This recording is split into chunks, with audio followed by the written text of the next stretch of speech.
श्रोते हो नमस्ते. आपल्या सर्वांना शुभ दिवस. श्रोते हो, जीवनाचा प्रवास करत असताना पैशाशिवाय माणसाला आवाज राहत नाही, हे तितकंच सत्य आहे आणि तितकंच खरं आहे. कारण श्रोते हो, तुमचं ज्ञान अफाट असो, तुमचं विचार हे किती शानपणाचं असो, पण या जगामध्ये खिशात किती आहे यावर तुमचं महत्त्व ठरत असतंय. माणूस गरीब असेल तर त्याचा शब्द ऐकलं जात नाही, पण जर त्याच माणसाकडे पैसा आला की सगळ्यांना त्याचं बोलणं दिव्य वाटायला लागतं. श्रोते हो, नातेवाईक, कुटुंब, समाज सगळं तेव्हाच प्रेमळ वाटतं जेव्हा तुमच्याकडे काही देण्यासारखं असतंय. कोणताही आधार नसताना आयुष्य लढणं कठीण असतं, पण जर का पैशाची ताकद तुमच्या पाठीशी असेल तर अनेक संकट, अपमान, गरजा सगळं सहज पार होत असतंय. म्हणून श्रोते हो, हा जीवनाचा प्रवास करत असताना दररोज उठून काम करा, शिका, बचत करा, गुंतवणूक करा, स्वतःचं आर्थिक आयुष्य उभं करा. कारण पैसा सगळं काही नसतोय, पण पैसा नसणं मात्र सगळ्या गोष्टी अशक्य करतो. श्रोते हो, पैसा संघर्ष टाळत नाही, पण पैसा संघर्ष हाताळायचं नक्की बळ देतो. बघा, पटतंय का? नक्की विचार करूया. चला, आजही आपल्यासाठी सुंदर विचारांची ही शिदोरी, ही मालिका अशीच पुढे घेऊन आलोय. चला करूया सुरुवात सुंदर विचारांना, सुंदर सुविचारांना.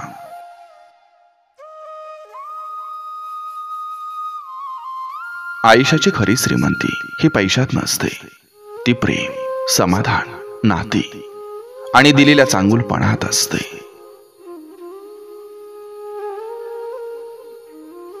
मन स्वच्छ असेल तर चेहरा तेजस्वी दिसतो, विचार स्वच्छ असतील तर जीवन तेजस्वी दिसतं. काळ बदलतो, माणसं बदलतात, परिस्थिती बदलते, पण सद्गुण आणि केलेली चांगली कर्म ही कधीही बदलत नाहीत. सुख शोधत बसणाऱ्यांना ते कधीच मिळत नाही, पण इतरांना सुख देणाऱ्यांच्या आयुष्यात सुख आपोआप येतं. भूतकाळाकडे बघत राहिलं तर वर्तमान हातातून निसटतो.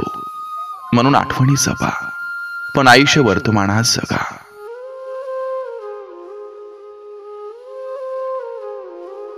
आपण जगतोय तेवढ्या पुरतं नाही, तर आपल्यामुळं दुसऱ्यांचं जगणं सुंदर झालं, हाच माणसाच्या जीवनाचा खरा मान आहे. इतरांना खाली खेचून आपण कधी वर जाऊ शकत नाही. उंच जायचं असेल तर सर्वांना सोबत घेऊन पुढे जावं लागतं. माणसानं किती मोठं घर बांधलं हे महत्वाचं नसतं, तर त्या घरात किती आनंद, प्रेम आणि समाधान आहे हे महत्वाचं असतं.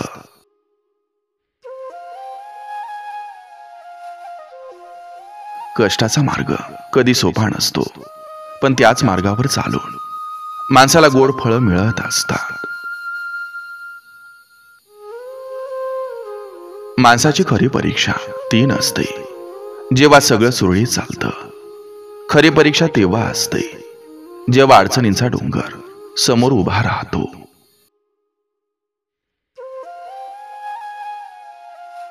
स्वप्न तीच खरी असतात जी आपल्याला झोपू देत नाही आणि त्यासाठी घाम गाळायला, परिश्रम करायला प्रेरणा देतात. प्रत्येक अंधारानंतर प्रकाश येतो, म्हणून संकट कायमचे नसतात, ती माणसाला अधिक मजबूत करण्यासाठी येतात.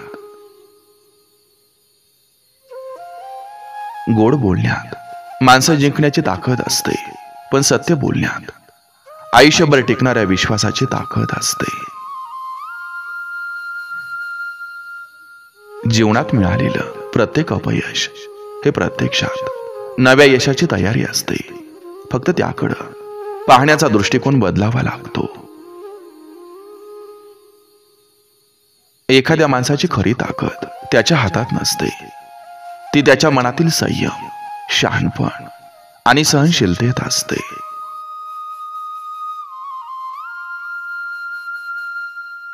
माणसाला खरं यश तेव्हाच मिळतं जेव्हा तो स्वतःसाठी नाही तर इतरांच्या हितासाठी जगायला सुरुवात करतो. अडचणी हा जीवनाचा शत्रू नसतो, त्या तर माणसाला कठीण परिस्थितीत जगायला शिकवणारे सर्वोत्तम शिक्षक असतात. जो आपल्या वेळेचे नियोजन शिकतो तो जीवनात कधीही पराभूत होत नाही.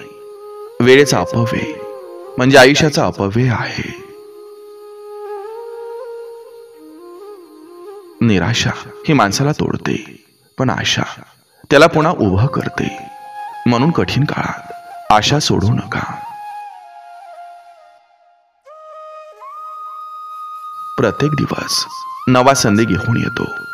कालच्या चुका सुधारण्यासाठी आणि उद्याचा मार्ग उजळण्यासाठी आजचा दिवस अमूल्य आहे. हरवल्यानंतर मिळालेली गोष्ट कधीही पूर्वीसारखी राहत नाही. म्हणून जपता येईल तेव्हा नातं, विश्वास आणि माणसं जपायला शिका.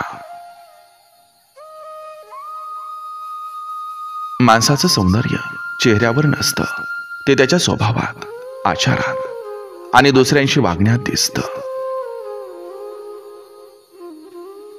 एखादी वाट अडथळ्याने भरलेली असली तरी धैर्यानं चालत राहिल्यास तीच वाट तुमच्या यशाचा पूल बनते.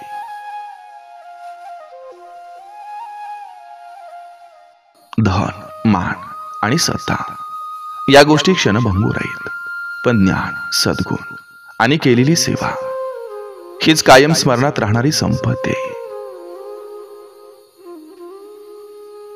जग बदलायचं असेल तर आधी स्वतःच्या मनातील वाईट विचार, चुकीच्या सवयी आणि अहंकार बदलण्यापासून सुरुवात करा.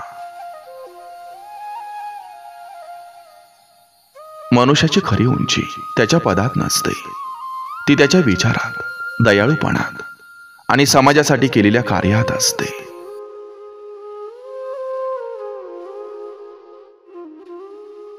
ज्ञान हे समुद्रासारखं असतं, जितकं पीत जाल तितकी तहान वाढते.